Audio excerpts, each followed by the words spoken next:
तो ये तो हम सब जानते हैं कि अल्लाह ताला ने ये दुनिया कितनी खूबसूरत बनाई है, लेकिन क्या हम ये जानते हैं कि इस दुनिया की सबसे खूबसूरत जगह कौन सी है? तो मुझे ऐसा लगता है कि इस दुनिया की सबसे खूबसूरत जगह होती है हमारा घर, जहाँ हम रहते हैं, जहाँ पे हमारी ज़िंदगी गुजर रही है। और एक वेल मेंटेन और ऑर्गेनाइज्ड घर में ना हर किसी का दिल लगता है, हर किसी को अच्छा लगता है। तो ऐसी कुछ आज 5 मिनट डेली हैबिट शेयर करूँगी आपके साथ, जिसको आप अपना के अपने घर को हमेशा नीट एंड टाइडी और क्लटर फ्री रख सकते हैं। तो बिस्मिल्लाहिर्रहमानिर्रहीम, अस्सलाम वालेकुम। तो कैसे हैं आप लोग? आई होप बिल्कुल ठीक ठाक होंगे और बहुत मज़े में होंगे। मैं भी अल्हम्दुलिल्लाह बिल्कुल ठीक हूँ। तो बस सबसे पहली हैबिट तो आप देख ही रहे हैं ना कि कपड़े समेट लो आपके घर में जहाँ भी फैले हुए हैं ना।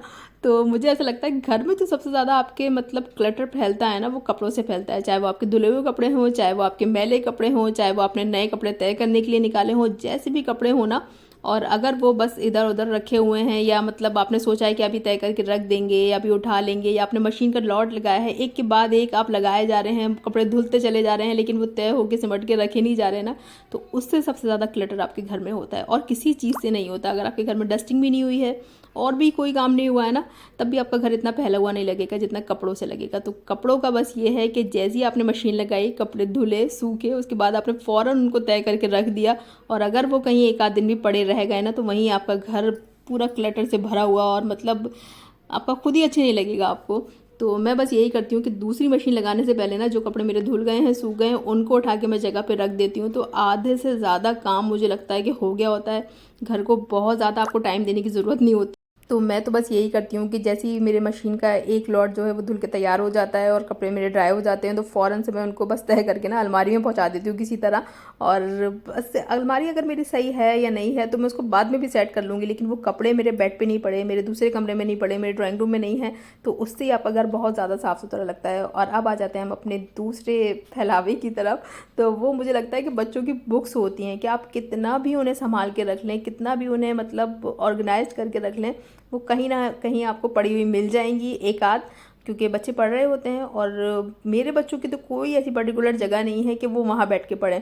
और गर्मी के मौसम में मुझे लगता है कि किसी के बच्चों की नहीं होगी।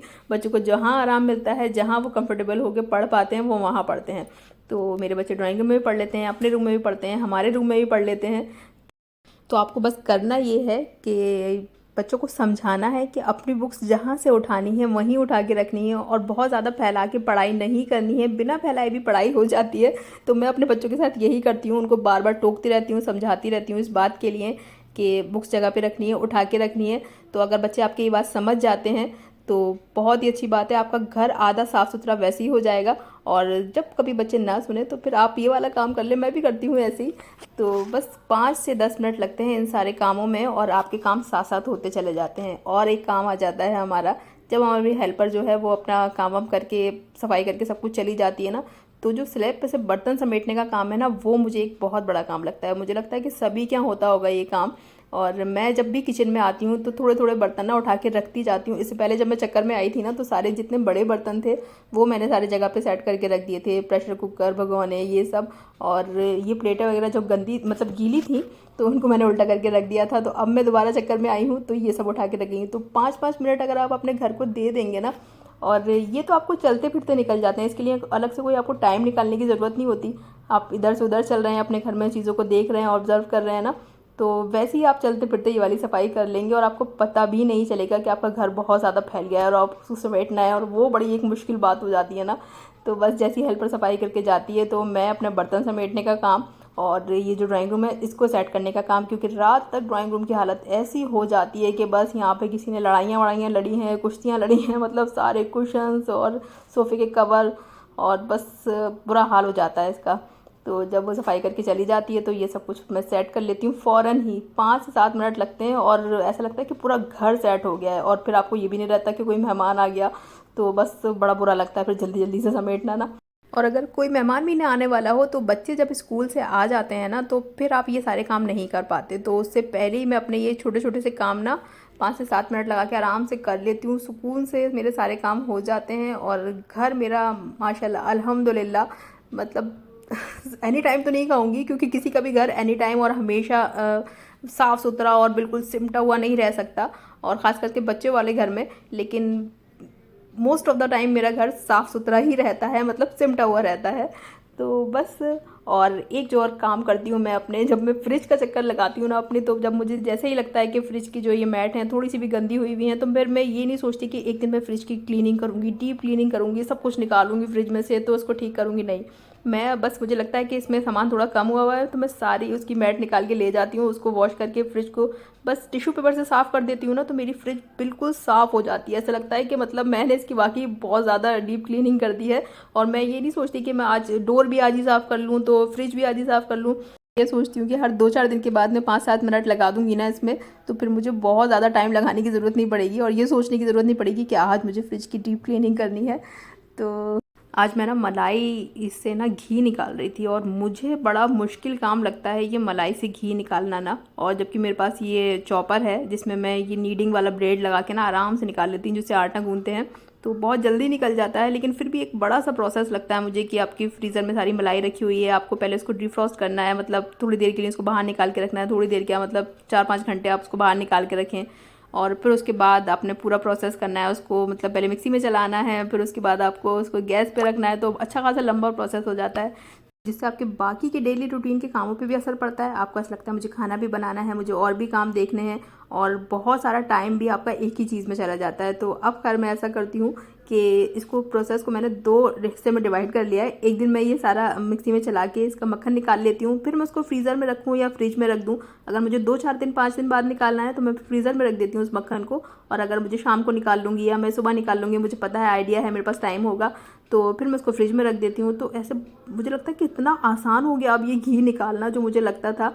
तो बस आपको यही वाली ट्रिक अपनानी है। आप वो सारे बड़े बड़े काम जो आपको लगता है कि बहुत बड़े हैं, बहुत ज़्यादा टाइम टेकिंग है, बहुत ज़्यादा टाइम ले लेते हैं आपका, और बहुत ज़्यादा क्लटर आपके घर में कर देते हैं, क्योंकि ये जो घी निकालने वाला प्रोसेस है ना, अच्छे खासे बर्तन भी जाते हैं इसमें। तो मतलब हेल्पर जो सुबह आती है ना, वो बेचारी वो भी परेशान हो जाती है कि इतने सारे बर्तन एक ही दिन में लगे हुए होते हैं, एक बड़ा भगोना भी होगा तो मतलब चॉपर भी होगा, तो मतलब बहुत सारी चीज़ें हो जाती हैं। तो फिर मैं अब इसको इस तरह से करने लगी हूँ कि मैंने खुद ही के लिए इसको आसान बना लिया है, और बहुत आसान हो जाता है, बर्तन भी कम होते हैं, घर फैलता भी नहीं है, घर मतलब किचन आपका फैलता नहीं है इस तरह के कामों से भी, और आप सुकून से आराम से अपने सारे काम कर लेते हैं। तो आपको यही सोचना है कि आपके घर के कौन से वो बड़े बड़े काम हैं जिनको आप छोटा छोटा करके आराम से कर सकते हैं। तो बस, और टाइम भी कम लगता है आपका, और उसको कम टाइम दे के अपने घर को हमेशा कोशिश कर सकते हैं, और कि मतलब घर को समेटने की, क्लटर फ्री रखने की।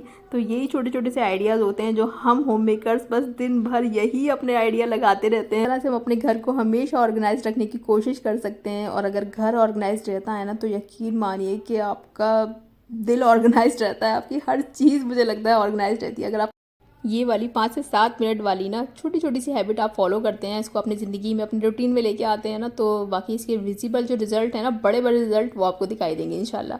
तो खैर बस बातें करते करते ना, ये देखिए मेरा मक्खन वाला जो प्रोसेस है ना वो पूरा हो गया था, और मैं घी इसका बिल्कुल अभी नहीं निकालूंगी क्योंकि मुझे और भी बहुत काम है। और जैसे आप ये देख रहे हैं ना, मेरे हाथों में मेहंदी मेहंदी लगी हुई है, तो ये मतलब पॉसिबल तभी हो पाता है जब लड़कियां अपने घर चली जाती हैं, तो वहीं से ये सारे काम हो जाते हैं। तो खैर मैं भी अभी अपने घर से होकर आई हूँ, तो ये मेहंदी वेहंदी के सारे शौक ना मैं वहीं से पूरे करके आती हूँ, क्योंकि यहाँ आने के बाद था ना, वही रूटीन वाली लाइफ शुरू हो जाती है आपकी, कि अब बस खाना बनाना है, कि बच्चों को स्कूल जाना है, कि बच्चों को ये करना है वो करना है, तो बड़ा मुश्किल होता है यहाँ पे ये सारी चीज़ें सोचना भी। अब मैं अपनी लास्ट टिप शेयर करती हूँ आपसे, घर को हमेशा साफ़ सुथरा और क्लटर फ्री रखने के लिए। घर में हमारे यहाँ हमेशा ही कुछ ना कुछ सामान आता रहता है। अब ऐसा नहीं है कि आपने 1 तारीख को ही सारा सामान मंगाना है, या मंथ के शुरू में आप मंगा लेते हैं या बीच में मंगाते हैं, ऐसा कुछ नहीं। बीच बीच में भी ना कुछ आप मंगाते ही रहते हैं, कुछ ना कुछ ख़त्म हुआ फिर कुछ आ गया, फिर वो चीज़ें इकट्ठी होती चली जाती हैं, और अगर आपने वो चीज़ें इकट्ठी करना शुरू कर दी ना, तो बस वहीं जमा होना शुरू हो जाएगा आपके घर में सामान और क्लटर। तो बस जैसे ही आपके घर में जो भी सामान आए, ग्रॉसरी आपने अगर रिफ़िल करनी है तो उसको फ़ौरन कर दें, अगर उठा के रखनी है उसको तो उठा के रख दें, लेकिन अपने डाइनिंग टेबल पे या सेंटर टेबल पे तो मतलब इधर उधर यहाँ वहाँ नहीं छोड़नी है, जो कि मैं पहले छोड़ दिया करती थी कि चलो अभी उठा लेंगे। तो बस वो चलो अभी उठा लेंगे या बाद में उठा लेंगे, तो वो जो बाद होती है ना वो बहुत बाद में आती है। तो इससे पहले कि बस वो बात जो है वो बहुत बाद में आए, आप फ़ौरन के फ़ौरन जो भी काम करने के हैं ना, तो वो करके रख दें आप। तो बस यही मैं कर रही हूँ। ये सारे जो ड्राई फ्रूट है ना, ये आ गए थे और ये खुल भी गए थे, मतलब ये जब मैंने जार में इसको रिफ़िल नहीं किया था तो ये खुल गए थे। बच्चों को स्कूल में लंच बॉक्स में देना शुरू कर दिया, सब कर दिया। तो एक आध रह गया था, और उसके बाद बस मैंने सोचा कि इसको आज ही मैं रिफ़िल कर दूँगी ना, तो यहाँ से ये टेबल भी साफ़ हो जाएगी, और ये जो फ्रूट बास्केट घिरी हुई है ना बेचारी, ये भी खाली हो जाएगी। यही कुछ छोटी छोटी सी टिप्स है ना जिनको मैं फॉलो करके बड़े सुकून में आ गई हूँ, तो मैंने कहा चलो आपके साथ भी शेयर करती हूँ। और ये जो मेरी नई डाइनिंग टेबल देख रहे हैं ना आप, इसके बारे में आपको नेक्स्ट व्लॉग में बताऊंगी इंशाल्लाह।